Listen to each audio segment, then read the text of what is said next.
हम पेपर शुरू करते हैं। साथियों, वीडियो को पूरा देखना और कमेंट करके ज़रूर बताना वीडियो कैसा रहा।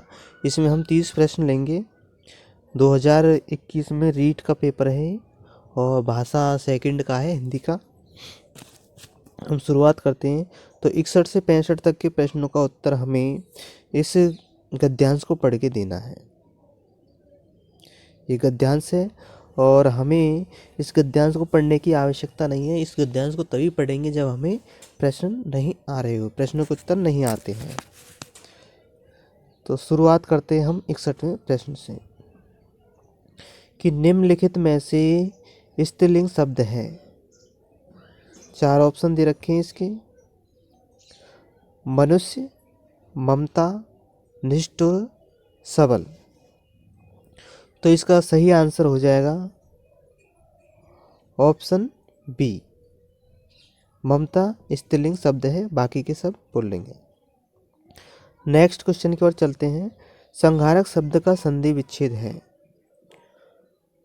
सम प्लस हारक, सम प्लस हारक, सन प्लस हारक, सन प्लस हारक। तो करेक्ट आंसर हो जाएगा इसका सम प्लस हारक, ऑप्शन ए।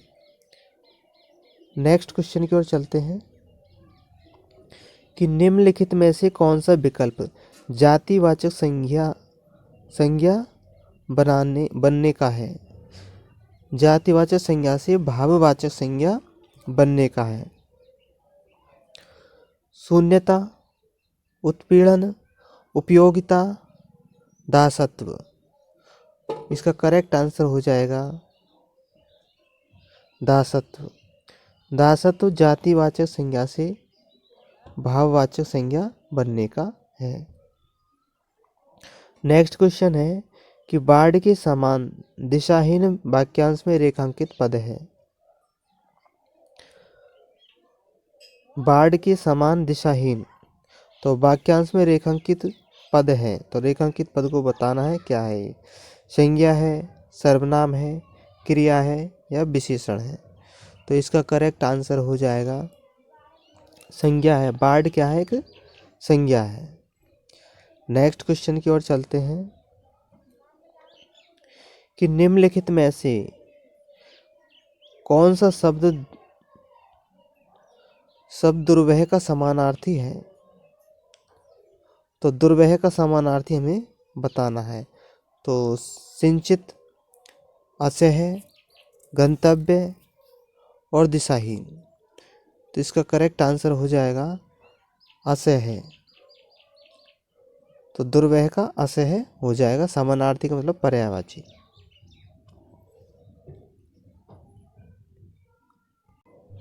अब हमें 66 से लेकर के 69 तक के सब के प्रश्नों का उत्तर पद्यांश के आधार पर देना है। तो ये पद्यांश है, इस पद्यांश को पढ़ के हमें उत्तर देने हैं। तो हमारा क्वेश्चन शुरू होता है 66 से कि उपर्युक्त कविता का केंद्रीय भाव क्या है। तो इस कविता का केंद्रीय भाव बताना है। तो इसका जो करेक्ट आंसर है वो हमें बताना है। तो स्वातंत्र्य प्रेम, देश प्रेम, समाजवाद, मातृभक्ति। इसका करेक्ट आंसर हो जाएगा स्वतंत्र प्रेम। स्वातंत्र्य प्रेम इसका केंद्रीय भाव हो जाएगा कविता का। नेक्स्ट क्वेश्चन है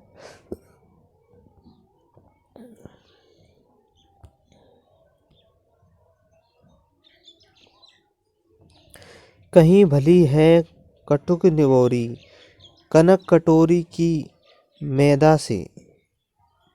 पंक्ति में कौन सा अलंकार है। यमक, अनुप्रास, संदेह, श्लेष।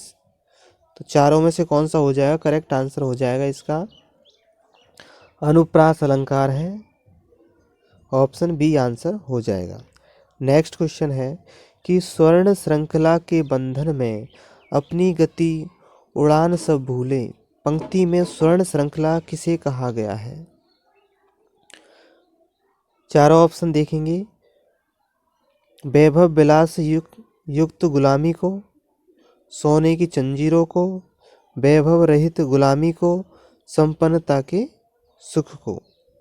तो इसका करेक्ट आंसर हो जाएगा ऑप्शन ए, वैभव विलास युक्त गुलामी को स्वर्ण श्रृंखला का बंधन कहा गया है। नेक्स्ट क्वेश्चन है कि निम्नलिखित में से तद्भव शब्द है। तो तद्भव का मतलब होता है कि संस्कृत का बिगड़ा हुआ रूप हिंदी में क्या है। तो इनके 4 ऑप्शन है, स्वर्ण, पंछी, कटुक, किरण। तो इसका करेक्ट आंसर हो जाएगा पंछी, ऑप्शन बी। नेक्स्ट कि निम्नलिखित में से असंगत कथन है। तो असंगत कथन को पहचानना है। तो ऑप्शन ए है, सरल वाक्य में एक उद्देश्य पे एक ही विधेय होता है। बी, मिश्र वाक्य में एक से अधिक मुख्य उपवाक्य तथा अन्य आश्रित उपवाक्य होते हैं। सी, संयुक्त वाक्य में 2 या 2 से अधिक साधारण वाक्य किसी संयोजक से जुड़े रहते हैं। डी, मिश्र वाक्य में उपवाक्यों को जोड़ने का काम समुच्चय बोधक करते हैं। तो इसका करेक्ट आंसर हो जाएगा ऑप्शन बी। बी में क्या है, मिश्र वाक्य में एक से अधिक मुख्य उपवाक्य तथा अन्य आश्रित उपवाक्य होते हैं, जबकि इसमें एक ही मुख्य वाक्य होता है और दूसरा उस पर आश्रित अन्य उपवाक्य होता है।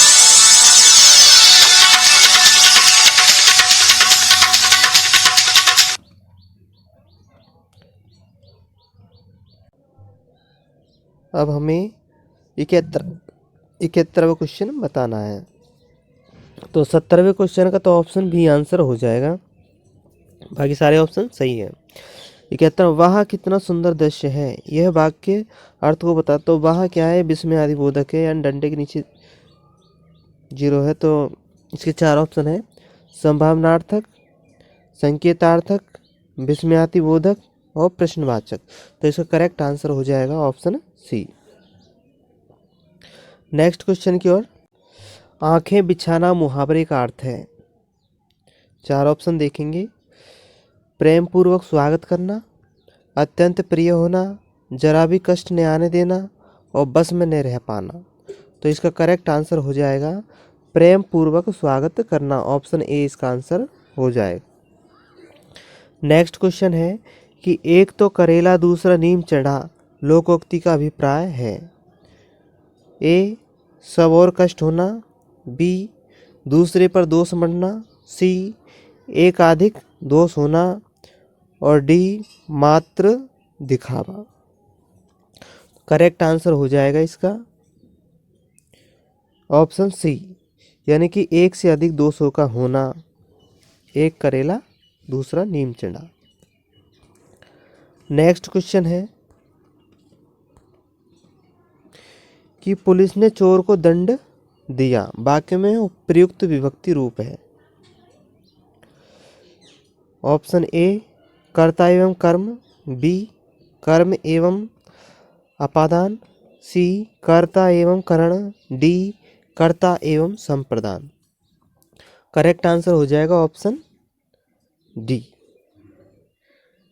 इसमें विभक्ति का उपयोग किया है कर्ता ने और संप्रदान, यानी चोर को दान देने का भाव है, तो चोर को संप्रदान हो।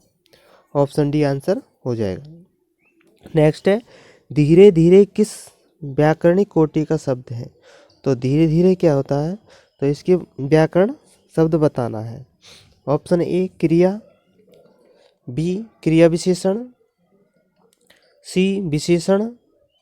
डी, सर्वनाम। इसका करेक्ट आंसर हो जाएगा ऑप्शन बी, क्रिया विशेषण। धीरे धीरे को व्याकरण में क्रिया विशेषण कहते हैं। नेक्स्ट है कि हस्तलिखित शब्द में कौन सा समास है। हस्तलिखित में समास बताना है। ऑप्शन ए, तत्पुरुष। बी, बहुब्रीहि। सी, अव्ययी भाव। और डी, द्विगु समास। तो हस्तलिखित वो हो जाएगा करेक्ट आंसर ऑप्शन ए, तत्पुरुष समास, यानी हाथ से लिखा हुआ। नेक्स्ट है, किंडरगार्टन शिक्षण पद्धति में प्रयुक्त किंडरगार्टन शब्द का अर्थ है। ऑप्शन ए बच्चों का उद्यान, बी निर्वैयक्तिक भाव, सी आंतरिक शक्ति, डी उद्यान के बच्चे। तो करेक्ट आंसर हो जाएगा ऑप्शन ए, यानी कि बच्चों का उद्यान। किंडरगार्टन का अर्थ है बच्चों का उद्यान। नेक्स्ट है कि मौखिक अभिव्यक्ति की दक्षता में सहायक है। ऑप्शन ए प्रार्थना पत्र, बी वाद विवाद, सी निबंध और डी पत्र। तो मौखिक अभिव्यक्ति में आता है, करेक्ट आंसर हो जाएगा इसका ऑप्शन बी, यानी वाद विवाद। वाद विवाद में ही हम मौखिक अभिव्यक्ति कर पाते हैं, बाकी सब में लिखा जाता है। नेक्स्ट है कि जीवन के आरंभिक दौर में मातृभाषा सीखने का सबसे प्रमुख स्रोत है। ऑप्शन ए पुस्तक, बी विद्यालय, सी परिवार, डी संचार साधन। करेक्ट आंसर हो जाएगा ऑप्शन सी, यानी परिवार। परिवार में ही सबसे पहले मातृभाषा सीखी जाती है। नेक्स्ट है कि निम्नलिखित में से वाचन शिक्षण का उद्देश्य है। ए विद्यार्थियों की कल्पना शक्ति का विकास करना, बी विद्यार्थियों की लेखन शक्ति का विकास करना, सी प्रत्येक शब्द पर उचित बल देकर पठन शक्ति का विकास करना, डी विभिन्न संदर्भों में द्रुत लेखन का विकास करना। करेक्ट आंसर हो जाएगा ऑप्शन सी, यानी प्रत्येक शब्द पर उचित बल देकर पठन शक्ति का विकास करना ही वाचन शिक्षण का उद्देश्य है। नेक्स्ट क्वेश्चन है कि भाषा प्रयोगशाला शिक्षक के स्थान पर प्रतिस्थापन नहीं है, यह वाक्य है। ए असत्य, बी अस्पष्ट, सी सत्य, डी अनुपयुक्त। तो इसका करेक्ट आंसर हो जाएगा ऑप्शन सी, भाषा प्रयोगशाला शिक्षक के स्थान पर प्रतिस्थापन नहीं है, यह वाक्य बिल्कुल सही है। नेक्स्ट क्वेश्चन कि पाठ्य पुस्तक का बाह्य गुण है। ए विषय वस्तु, बी भाषा, बी शैली, डी शीर्षक। इसका करेक्ट आंसर हो जाएगा ऑप्शन डी। डी पाठ्य पुस्तक का बाह्य गुण है, बाकी सब आंतरिक है। नेक्स्ट है कि निम्नलिखित में से श्रव्य उपकरण है।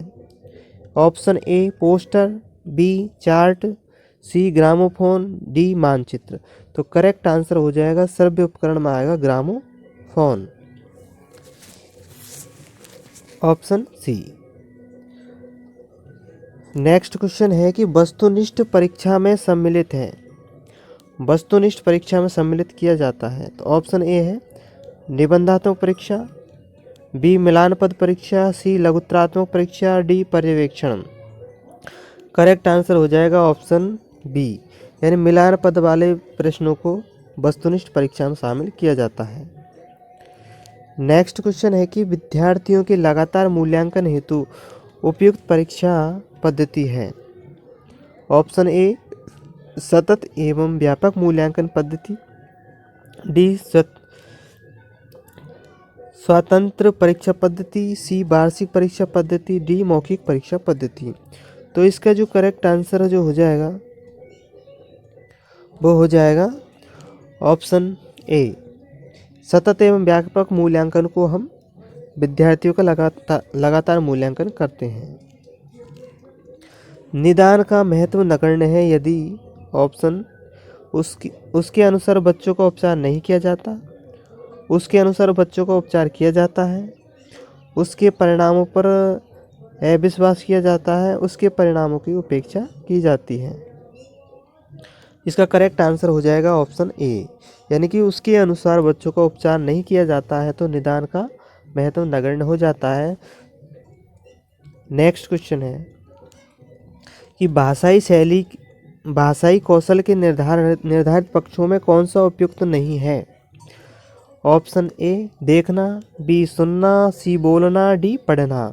तो करेक्ट आंसर हो जाएगा ऑप्शन ए, देखना भाषाई कौशल के निर्धारित पक्षों में उपयुक्त नहीं है। नेक्स्ट है कि खेल विधि को प्रचलित करने का श्रेय है। ऑप्शन ए रायबर्न को, बी मॉरिसन को, सी थॉमस एम रस को, डी हेनरी कॉल्डवेल कुक को। तो खेल विधि को प्रचलित करने का श्रेय जाता है ऑप्शन डी करेक्ट आंसर हो जाएगा। हेनरी कॉल्डवेल कुक ने खेल विधि को प्रचलित किया था। नेक्स्ट है कि मैं कलम से किताब लिखता हूँ, मैं कारक का भेद हूँ। सॉरी, मैं कलम से किताब लिखता हूँ, इस वाक्य में हमें कारक का भेद बताना है। तो इसमें कौन सा कारक है? ऑप्शन ए कर्म कारक, बी संबंध कारक, सी करण कारक और डी है अपादान कारक।